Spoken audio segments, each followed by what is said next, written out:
Tito Wole he Sane.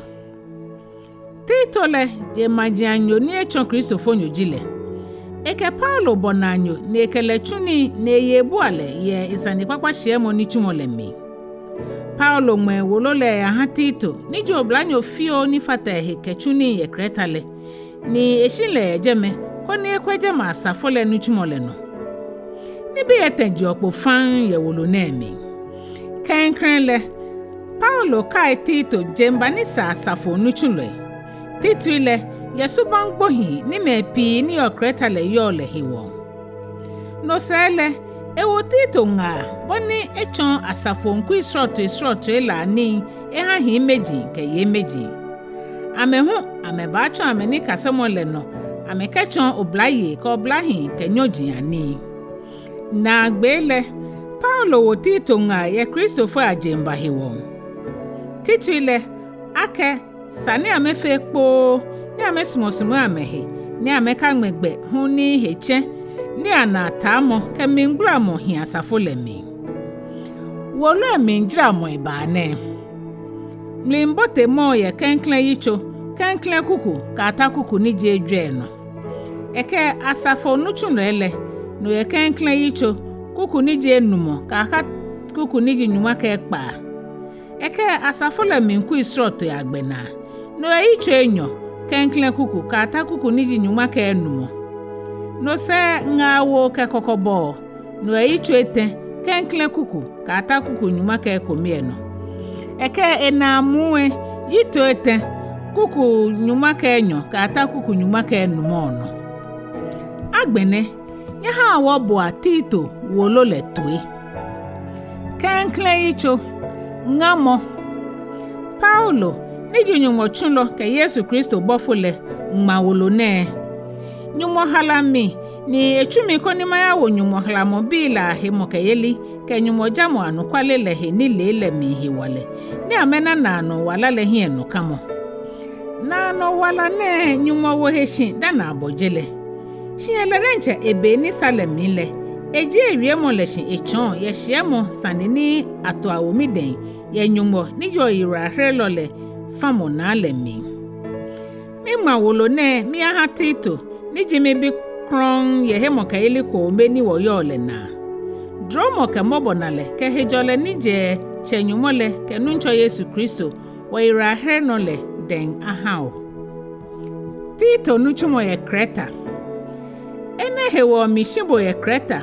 Kono to ni ehwele gbajiano pepepe ni owowo onupa ye manfe mami tamaboni mi ke bo momole onupa fe moko nipa ko behe moko ni yo ngakome na yo bi ni he Kristo no yo ni awie amehe ake nyenye ntwubolo lo to egbolo eji ame eja ake nokwelole esa ake pako hiehe ake ni nyumwawe no chulo papa ajilele Ekafe he moni fiole de nche somo nani je minfuche je danulo je ni ne popo poche je hie jolo shimo efe he gbofe lo moni sumo epapa nile lo jalo moni heche moni yue he no moni hio anu kwa wie mole ye chomo le na le mi koni enye ke ni chomo papa le awo me ahiwale ni ha me ni yuo shio wie mole ana ametomo Ejake mepi ye ni ji to egboloe me ni yo ni he bese namo ke shishuloe titrile me ni je kete afolo la tenle amejigbe me ni sake awo ame na amanyofle ame butu ohia muji fe ni se na mo ni yo hengle he wole amechon ni eja amete moko ni ji amedienche amegbalole ke ake Kreta bi mali oda kolo efonji ni ma ye lo he jolo ni ne ka onda se ne anu kwale ni no e wole ka me hi eveve ko ne ame he mo ka yeli afe he mo ka yeli papa ne ame ka bo yuda fo ya design le ke gbe mi ni pale okejo anu kwale le mi la kitan la toe me ni hechele ni mfe heche ha me shi me ni heche ne ame he nyumo ame yele noko be ni heche ha me shi mo amedwe momi ka mehe ni le fe ewo muji amejaji ake amele nyumo Shameka menu chumo ekwale. Na mejigbe meni ahio. Ke to egbolo mene hi ha nu chumo kpakpa kokra. Yitso Enyɔ. Jemba he ni chomo etitiri kome. Shibole. Wiemodi bi ni sa chomo kpakpale. Imejinle amehi akashi. Amefe meni hi echi. Amedwemo akashi. Amefe meni yo he mokayeli kpakpa. Ke suomo. Ke hi emiamo. Yemeji hu na kan no. Ameba ameje mboni same kronkron ile. Ameke fe amehe osheku yelwe. Ameka fe amehe meni da enwo amenom. Amefe meni chon ni nkpakpai. Koni amechon oblayele ni amesumo amewume. Amesumo amebi. Amedwemo akashi. Amehe ache. Amechu ameshi ani njogba. Amemiahi. Ameba ameheshi ameha amejencha amewume. Koni aka yenyumo wiemo lehe musubo wiemo. Oblahi lehu na kaino.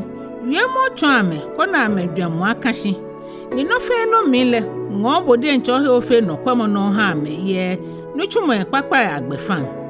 Ni chomo mile ha na o ake moni minfe ke twi kron ke hedo.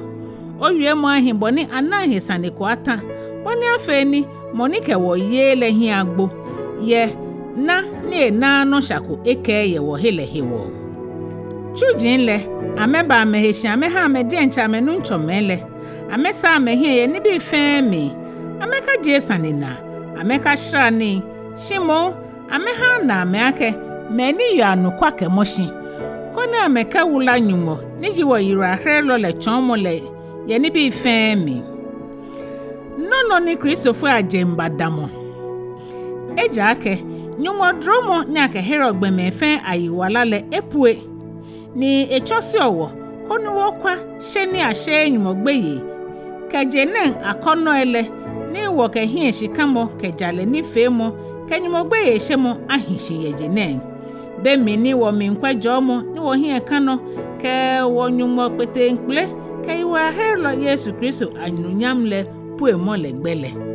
Le ekele di enche he ha ye wo na jan kone ekpon wo keje no tomo femi ni echu wo he akele di enche no mani hie do ye ni chumo ekpakpa ya hele. Wiemo ni ne ni owo amenga ye he ni oka mehie ye he ke he wale fe ka ha moko mingbo he guo. Yitso Etɛ Christopher ajemba kai mo ame ni ameba ameheshi ameha onukpa kenyo yelo ele amebo ametue amesa amehe ameha nuchumo kpakpa fe nuchumo kpakpa ameka wie moko he fon ameka be shimo amefe ekpo ni ameha mefe na ameake amehe jokra eja ake sale wo hu ofe wo he kwahia to egbolo gbedun lo meni somo akono ke mi se ni bi sroto epi.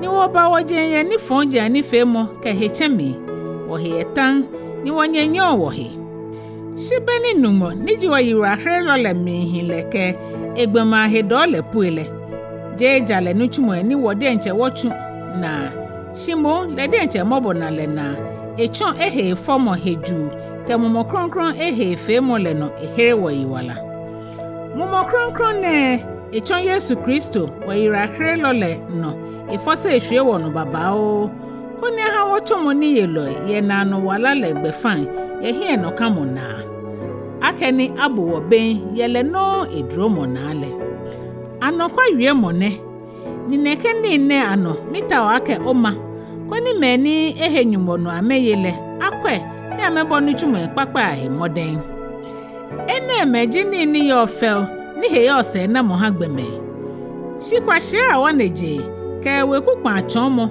ke na atamo ke mla hebele chiohe kejehe eja ke ehebese na mo na eje efe hu gbomoko ni ke mingla mo bale ke obole kokoshikome ke shienyole kwale eja ka ole ake moko ni yo na kanle eje engle no na efio esha na eke abule de nche hifo na gbe ni bi komeni Paulo tawo kemi chu atima lo tioko ke ba ongole bo mode no ba mingo ye Nikopoli eja ke je mi pa mi yake ma ye fembe le ye bo modo wo zena mlale lole ka Apollo gbejugba noko he aka hia me shihani wode enche wo mele hu aka se ni chume papa he modembo ye fimo ke hia mo he won koni ameka fe mani wo yibi mani ke mi yo le fe mimbio wo mimbi mani sumo wo ye he mo ke ye ni binle dromole ke nye fe ahishi amen ene mo Tito Wole na